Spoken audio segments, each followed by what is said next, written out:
Hey, it's Thomas Mulready from CoolCleveland, and we are here for Cleveland Independence, and we're talking about Cleveland Restaurant Week 2024, which is taking place November 11th through the 22nd.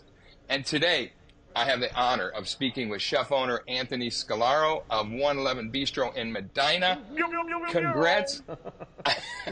10 years, I understand. That is killer. Good for you. And you're celebrating about a year at your second restaurant, The View in Wadsworth. Good So props. Congratulations, man. Yeah, it is. That's great. And we're also here with Flavor Finessa, Yes, Jeremy sir. McBryde, if I got that right. Hey, you got that spot on, my brother. Well played. Yeah, yes, from Comfort Clee, which is not far from University Circle in Cleveland. Right. And Jeremy, you got to explain what Flavor Finessa means. You're originally from Cleveland Heights, right? Yeah. But you started actually in Los Angeles I with did. a pop-up that became a brick-and-mortar. Tell us Come on, what man. brought you Listen. back here. You've been doing your research, Tom. Listen, let me let you know, Chief. Yes, sir. Well, I'm Jeremy McBryde of Flavor Finessa. And to the first portion, Flavor Finessa is, I'm not a chef. I cook from spirit. You know what I'm saying? I feel like my ancestors have guided me through the process as I'm seasoning different things, as I'm, you know what I mean, as I make these dishes. So it's never me. It's always them. Yeah. So I want to give homage to the ancestors who paved the way.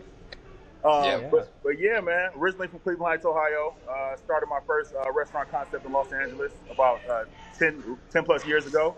Started off as a pop-up in the middle of Skid Row.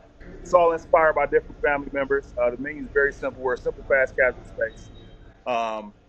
That's the originated in LA. And I want to bring some back home. So we brought comfort scale here to the land. Thank you for doing that, man. I mean, 100%. that's a big move. You know, I spent a little time in LA, in Watts, back in the day, and I give you a lot of credit, man. And thanks for coming and bringing it back. And Anthony, you also been around. You've been in the industry since you were what, 13 years old or something? You came up. You got your culinary degree from Akron, right here. I did. And you talk about food that you say was imprinted on you as you were growing up. So talk about that and what brought you to being a chef. Like you said, I get in the kitchen when I'm 13 and, I never left. So So it's like, it's something that I grew up with. It's something that, like Jeremy even said, it's kind of like, family. And food for us is nostalgic in a lot of ways.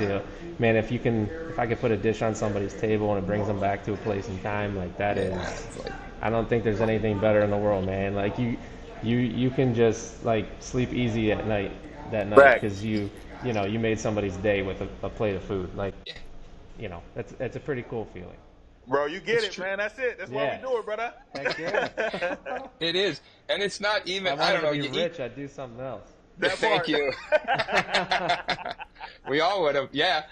But it's not so much even about the food in a way, but it's what happens up here, right? It's the memories, it's the cultural connections. How can you take something that everybody is familiar with, Correct. look at like chicken parmesan, spaghetti and meat, whatever it is. That part. But how do you make it yours and put that artistry to it, or even make it so that you elevate it to another level that you didn't a dish like that could go to, I always tell people, like, I have no problem going up against other chefs or whatever, but you start doing dishes like that and you're talking about grandma's meatballs and like, I don't compete with grandma's, like that's it will never. That's tough. You can never win. Never win in that. You can't beat it.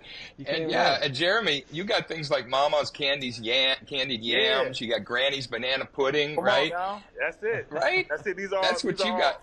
All homage to different family members. You know what I mean? Inspired by, if you will. So like the candy yams, I feel like they're never going to be my grandmother's. God rest her soul. But I could try to emulate, man, just so people can experience what I got to experience as a youth. Yeah. Right. And then, as we come up here on Cleveland Restaurant Week, the whole overall concept is usually $39 for a prix-fixe, 3 courses. But anymore, we have such a diverse range of restaurants and cuisine and price points. Correct. So, Jeremy, how are you going to do this? I mean, you're probably going to tweak this in your own way for Cleveland Restaurant Week. Yeah, absolutely. We got something special for Cleveland Restaurant Week. So I kind of want to give you like a tour de Cleveland, if you will. Right. That's the menu right And you there. got to have something. Got to have something to look forward to. It's nice to have that sort of prix-fixe that includes a little dessert as well. Anthony, Cleveland Independent's been, what, 20 years old now. You've been involved for quite a while with them. Yeah, we've been a member for about 9 years, I believe. Beautiful. Yeah. So you've seen a lot come and go, and things have changed a lot, right? I mean, we've had COVID come and go. And all these different generations now of chefs who are leaning on like these diverse backgrounds, and their upbringing. So this year, I know Cleveland Independence is working with Stoli. They're working with the Beef Council. They're working with the Mushroom Council, right? Yep. Your menu, Anthony, is always like handcrafted, American, seasonal. Yeah. But you are always pushing the boundaries of what you can do in a concept that's so very different from Comfort Clee, right? We have two really diverse restaurants here. So what are you guys planning for Cleveland Restaurant Week? Different, but at the core, kind of the same in a lot of ways. Like as far as our theories go. Inspiration, for sure. So what we do at 111, we focus a lot more on ingredients and seasonality, and then we'll take we'll focus on one ingredient, and we build a whole dish around that. So we don't do anything different for Restaurant Week. So we'll do our 3 courses, and then that's it. And then we're going to do our caramel apple tart as well. So that'll be nice. Yeah, kind of fall. I made this mistake. I do this every time, and I forgot to have lunch before we get on and we start talking to you, the best chefs in the town. No, it's true. Thank you both, Anthony, Jeremy. Thank you for cutting out some time for us. But you're right. It's this organization is probably the biggest one in the country of independent chefs, and that says a lot for our region. Yeah. I mean, and look at the backing they have, some of those, like you mentioned with Stoli and all that. Like, it's world class.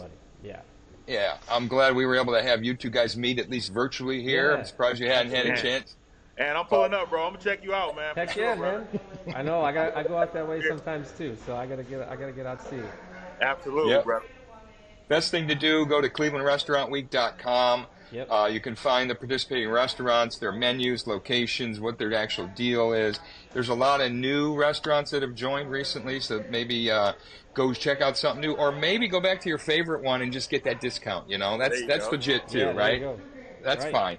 So it's Cleveland Restaurant Week. It's a great way to test out new places for less than what you paid. Yeah, for sure. Right. Gives you an excuse to get out this time of year. So thanks so much for taking a few moments here and speaking with us, and we will see you guys around Cleveland Restaurant Week. Appreciate y'all. Thank you. Bless. Thanks, Stay safe. Take care. Blessings. Thank you. See ya. It's Thomas Mulready from Cool Cleveland for Cleveland Independence and Cleveland Restaurant Week.